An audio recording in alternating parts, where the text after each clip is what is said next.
ثانوي. السنة الثانية ثانوي أنموذج. طبعا حتى لا أطيل لأنه الأستاذ بنيتو خرج كتاب المذكرة تاعو طورها إلى كتاب خاص برسم العنوان الحركة الوطنية العلاقات الجزائرية التونسية وقدرنا له تسويق كبرنا به وبالتالي شو كيما رسموا اللي كان مثلا هذا الكتاب ابراهيم هذه إن شاء الله ماذا بين الطلبة ياخذوا الحذو تاعكم يعني تخرج منا دار فيها كتاب منا والله يبارك والعام من بعد نسمعوا بلي دار صافي بليزر هكذا الله يبارك. اذا نحيل الكلمه للاستاذه المشرفه باش تعرفنا بالطالب ومدى العلاقه حماية حميميه انطينيه ربطت بينهما. والسلام على رسول الله. في البدايه ارحب بالحضور الكريم واشكر الطالب على المجهود الذي بذله في انجاز هذا العمل. والطالب من مواليد سنه 1993 وتخرج من المدرسه العليا للاساتذه سنه 2018 وهو حاليا يشغل استاذ تعليم ثانوي. من بين اهم نشاطاته انه كما قال الاستاذ كتاب تحت عنوان العلاقات الجزائريه التونسيه ابان الثوره، كما له نشاطات اخرى تتمثل في مشاركته في تنشيط مسابقات واحتفالات عديده مثل مسابقه مزامير داوود لحفظ القران الكريم، مسابقه شباب القران في طبعتها الثانيه الى اخره، وقدم محاضرات تاريخيه بمناسبه عيد الثوره بحضور بعض ممثلي الدوله عنوانها بلورة العمل السياسي في خدمه القضيه الوطنيه. وكان قائد في الكشافه الاسلاميه لازلت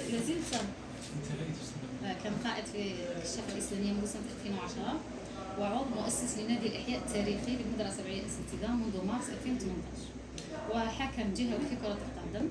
جيت نقول لك لا تلعب بالون راح بسنين قائد انت كابيتان تلعب 10 في الحومه تاعك الله يبارك.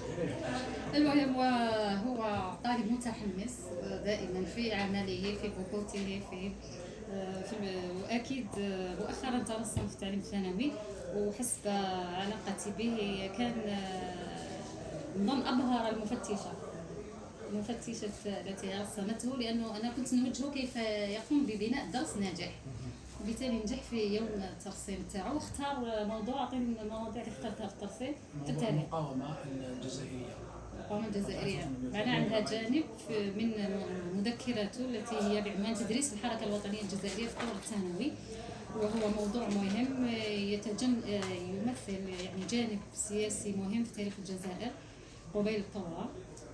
كيف تم تدريس هذا الموضوع الحركه الوطنيه في الثانويه يعني ما هي طرائق التدريس، كيف تم التدريس، كيف كانت طرق تدريس تاريخ الجزائر الى اخره، وهو اعرف بموضوعه. الكلمه لك. شكرا بارك الله فيك. اذا الان من خلال كلامها ما كانت عندنا حلقات طيبه مع الاستاذه، وطبعا باش يخرج بهذا الجانب لابد انه يطرق الاستاذ متمكن والاستاذ فراج راهي طالبه المدرسه نموذج حي للنجاح كيف هي كاين استاذه ريدا استاذه هي استاذ ابو زيد وامير وغير ذلك. ان شاء الله تلتحق بالرتب قريبا عاجل. طبعا حنا باش نربحوا وقت كبير الموضوع قريناه انت في 5 دقائق تعرف لي بالموضوع ولا غير ذلك وتروح لي مباشره للنتائج واستفدت من العمل تاعك. هذا ولي يهمني عندك التزم بالوقت. شكرا تفضل. بسم الله الرحمن الرحيم والصلاة والسلام على أشرف المرسلين. أما بعد، اللهم صل على سيدنا محمد صلاة تخرجنا بها من ظلمات الوهم وتكرمنا بها بنور الفهم وتوضح بها ما أشكل علينا حتى يفهم، إنك تعلم ولا نعلم، أنت علام الغيوب. سادتي أهل العلم والمعرفة، في بادئ الأمر أود أن أستمنح منكم ومن سيادتكم المحترمة والموقرة في هذه الجلسة المباركة أن أتكلم بين أيديكم المباركة ملخصا عاما حول موضوع بحثي الذي عنونته بتدريس الحركة الوطنية الجزائرية من 1919 إلى غاية 1954 في الطور الثانوي السنة الثانية ثانوي أنموذجا، شاكرا لكم سرا وعلانية أفضالكم وإنعامكم وجهودكم العلمية في مسايرة ومتابعة هذه المذكرة منذ أن كانت فكرة إلى أن أصبحت بحثا أكاديميا محققا. أستمطركم جميعا دعوات التوفيق والفلاح والنجاح في كل ما سأقوله في هذا الملخص. والبادئ أتكلم عن مسألة كيفيات تدريس الحركة الوطنية الجزائرية من 1919 إلى غاية 1954 في الطور الثانوي. تعتبر من أهم المسائل التي تعترض أساتذة التعليم الثانوي، لا سيما أن تاريخ الحركة الوطنية الجزائرية هو جزء لا يتجزأ من التاريخ الوطني هذا الأخير الذي يعمل على ترسيخ روح المواطنة، الذي يعمل على ترسيخ روح المواطنة ومدى تمسك المتعلمين بمقومات الشخصية الوطنية والدفاع عنها. لذلك كان لزاما لنا أن نتكلم حول هذا الموضوع التاريخي. هذا من جهة. أما من جهة أخرى فإن المقاربة التي اتخذتها وزارة التربية الوطنية مؤخرا حول التدريس بالمقاربة بالكفاءات طبعا لقد واجهت عن طريقها الأساتذة المدرسين صعوبات فيما يخص محتوى الكتاب ومنهجية استغلال الكتاب المدرسي للتاريخ للسنة الثانية ثانوي، خاصة فيما يتعلق بتاريخ الحركة الوطنية الجزائرية. لذا كان لزاما علينا وفي مجال تخصصنا التعليمي التاريخي أن نتطرق إلى أن نحاول من تحليل مضامين المعارف التاريخية الملقنة عبر دراسة تاريخ الحركة الوطنية الجزائرية في الطور الثانوي، والتحقق من مدى تجاوبها مع الأهداف والغايات التي سطرت في مشروع إصلاح المنظومة التربوية منذ الموسم الدراسي 2005-2006 طبعا. وعرجنا أيضا وسنعرج أيضا إلى حول التشخيص الدقيق للعوائق المنهجية التي تواجه تدريس تاريخ الحركة الوطنية الجزائرية، واقتراح حلول نراها مناسبة لمعالجة هذه الظاهرة ومعالجة مواطن النقص والخلل في ذلك. لذلك كان لزاما علينا طرح مجموعة من الإشكاليات كانت كالتالي: ما هو واقع تدريس مادة التاريخ في التعليم الثانوي في الجزائر؟ وكيف تم تناول تدريس تاريخ الحركة الوطنية الجزائرية في طور الثانوي؟ وما هي أهم الصعوبات والنقائص التي وجدها الأساتذة والمتعلمين في تدريس ودراسة تاريخ الحركة الوطنية الجزائرية؟ وما هي الآفاق والرؤى المستقبلية التي يراها الأساتذة والمدرسون من أجل تحسين الأداء التربوي للمعلم والمتعلم أثناء تدريسها؟ وبغرض الإجابة على هذه التساؤلات رأينا أننا نقسم بحثنا إلى مقدمة وخاتمة وفصول. تخلل ذلك فصل تمهيدي بعنوان الحركة الوطنية الجزائرية 1919-1954. هو بدوره انقسم إلى مبحثين.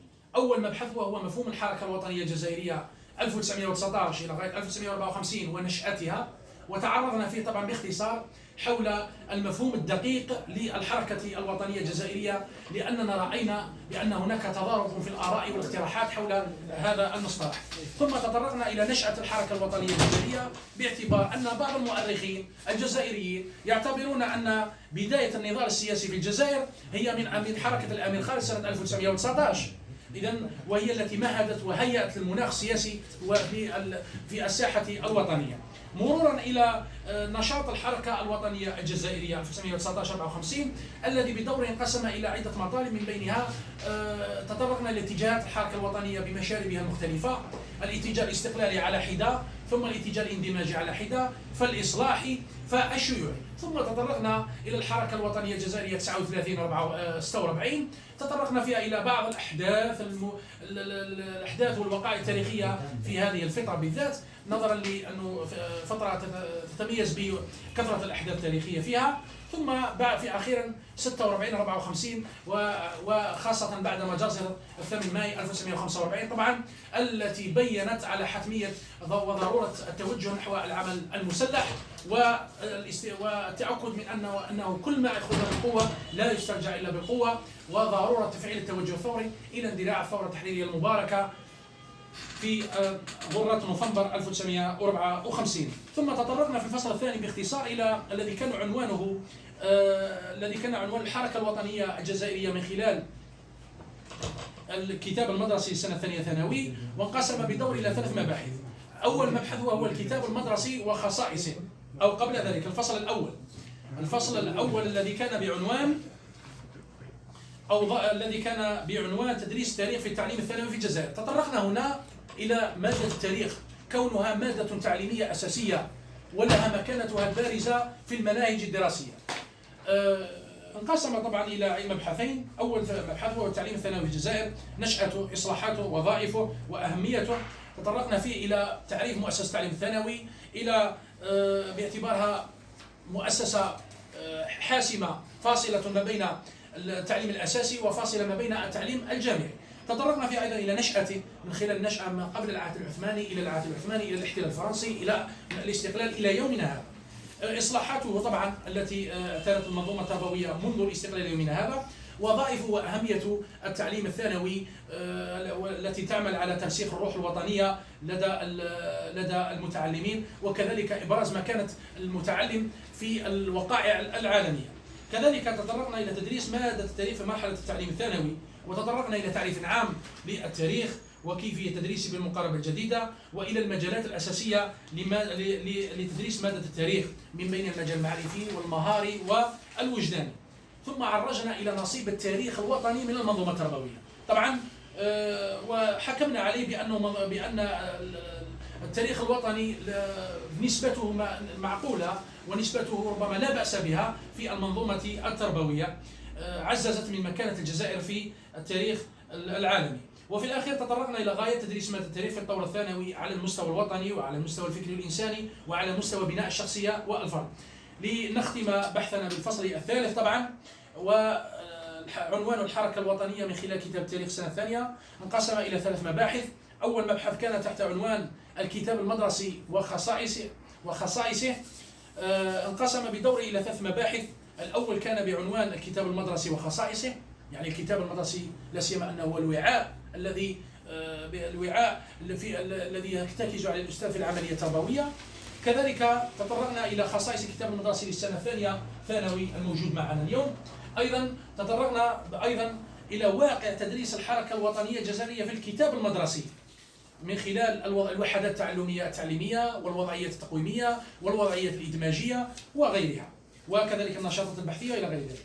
ثم تطرقنا أخيرا إلى طرق ووسائل تدريس تاريخ الحركة الوطنية الجزائرية. تطرقنا فيه إلى طرائق التدريس الجيدة والملائمة لدرس الحركة الوطنية الجزائرية، من بينها الطريقة الحوارية، الطريقة الإلقائية، وقلنا بأن الطريقة المناسبة في تدريس الحركة الوطنية هي طريقة المناقشة والحوار. الفصل الثالث والأخير قلت كان بعنوان صعوبات وآفاق تدريس الحركة الوطنية الجزائرية بالنسبة للسنة الثانية ثانوي. انقسم إلى قسمين: الصعوبات والنقائص التي اعترضت الأساتذة في تدريس الحركة الوطنية، سواء كانت نقائص ميدانية أو منهجية من خلال السندات والمحتويات المعرفية في الكتاب. وتطرقنا أيضا إلى آفاق ورؤى مستقبلية لتدريس الحركة الوطنية الجزائرية، مقترحين في آفاق ورؤى مستقبلية وحلول نراها مناسبة لمعالجة هذه الظاهرة. وخاتمة تضمنت مختلف النتائج التي تحصلنا فيها، وقائمة للملاحق حاولنا ربما أن ندرج بعض التوضيحات فيها أيضا التي تخص بحثنا. وكذلك قلت قائمة للمصادر والمراجع التي اعتمدنا عليها في استقاء من المادة العلمية، والمادة العلمية التي تخدم البحث بالإضافة إلى فهرس الموضوعات. المادة العلمية لو تطرقت إليها لقلت بأنه قسمت إلى مصادر ومراجع. المصادر كثيرة، من بين أول مصادر كتاب الحركة الوطنية الجزائرية لشيخ المؤرخين رحمة الله عليه أبو القاسم سعد الله بأجزاء 3 1830 إلى غاية 54. كتاب ليلى الاستعمار لفرحة عباس. كتاب أيضا لطالما رافقني أيضا وهو أبحاث في تاريخ الجزائر للفترة الحديثة والمعاصرة لناصر الدين السعيدوني حفظه الله ورعاه، إضافة إلى جريدة البصائر باعتبارها جريدة مصدرية مهمة في أرخنا لها طبعا في الجانب الإصلاحي وفي الاتجاه الإصلاحي لجمعية العلماء المسلمين، جريدة البصائر في كمصدر. أما المراجع صوتك جميل ما شاء الله، ربي يحفظك. حتى حصص تلفزيونية ما عطاوش، والله العظيم مش نزور صح. الآن الله غالب لازم نقطعك، أعطيني 3 نتائج فقط وصلت لها، بقات هنا في خالدك. نتائج أستاذ استفادة أستاذ هو أن تاريخ الحركة الوطنية تاريخ جزء لا يتجزأ من التاريخ الوطني، لابد من رد الاعتبار له في هذا في خاصة في الطور الثانوي. فقد أنتجنا جيلا لا يعرف عن تاريخ الحركة الوطنية ولا يعرف عن ميصالي ولا عن أوزجان ولا عن فرحة عباس، لا شيء يعرف إلا صورته واسمه ويحفظ إلا ميلاده ووفاته. طبعا لا بد لنا من تفعيل المؤسسات الأرشيفية والرحلات الميدانية والمعارض وحتى الإذاعة المدرسية وما إلى ذلك التي تخص موضوع دراسة الحركة الوطنية. ثانيا، الملاحظة الثانية التي ربما سجلتها هي أن كثافة ربما اكتظاظ الأقسام لا يجعل من المعلم يستخدم الطريقة التقليدية، وهي طريقة الحوار، الطريقة الإلقائية، ويبتعد عن طريقة المناقشة والحوار والإبداع والابتكار إلى غير ذلك. هو الأمر الذي جعل من وزارة التربية الوطنية، الذي جعل منا أن نوصي به وزارة التربية الوطنية أن تقوم بإنقاص العدد في كل الأقسام المسندة، للأستاذ، إضافة إلى إنقاص الأقسام المسندة للأستاذ. أستاذ ب6 أفواج لا يستطيع أن يقدم كما لو أن الأستاذ لديه فوج واحد أو فوجين يقدم ما عليه. كذلك تطرقت إلى موضوع مهم، وهو نقدت يعني كثيرا الكتاب المدرسي ومنهجية استغلاله في السندات من حيث الأمانة العلمية المغيبة، من حيث السندات التي هي موجودة في صفحة والجانب المعرفي في صفحة. لا بد على المشرفين ولا بد على المفتشين مراجعة هذا الأمر، لأن التلميذ لا أقول التلميذ، أنا دائما أقول الطلبة، لأن الطلبة ربما دائما يلغون في مخيلاتهم فن التحليل وفن النقد وفن الاستنتاج، ويذهبون مباشرة إلى الحفظ. جاهز في الكتاب. بارك الله فيك، إلى الجانب الحفظ والتلقين. نعم، هذا ما كنت قد ربما عرجت إليه، وأيضا مراجعة كيفيات التدريس بالمقاربة بالكفاءات وتحضير الوسائل التعلمية اللازمة من أجل ضمان تدريس جيد لهذا التاريخ الحافل بالبطولات وتضحيات الأمة الجزائرية. بارك الله فيك، شكرا. دوماج ماكش دكتور، كان الدكتور نديك معايا ان شاء الله. اذا ما نطولوش، الاستاذه بيا هاي تفضل. شحال نعطيك؟ 4 ساعات 20 مينوت؟ 20 مينوت بزاف نروح 4 ساعات مكسوبه. عندنا معليش، بسم الله نحسب لك بالدقائق، ما تحسبي لي بدقائق من بعد، شوش راسك روح. بسم الله الرحمن الرحيم، والصلاة والسلام على أشرف خلق الله محمد وعلى آله وصحبه وسلم.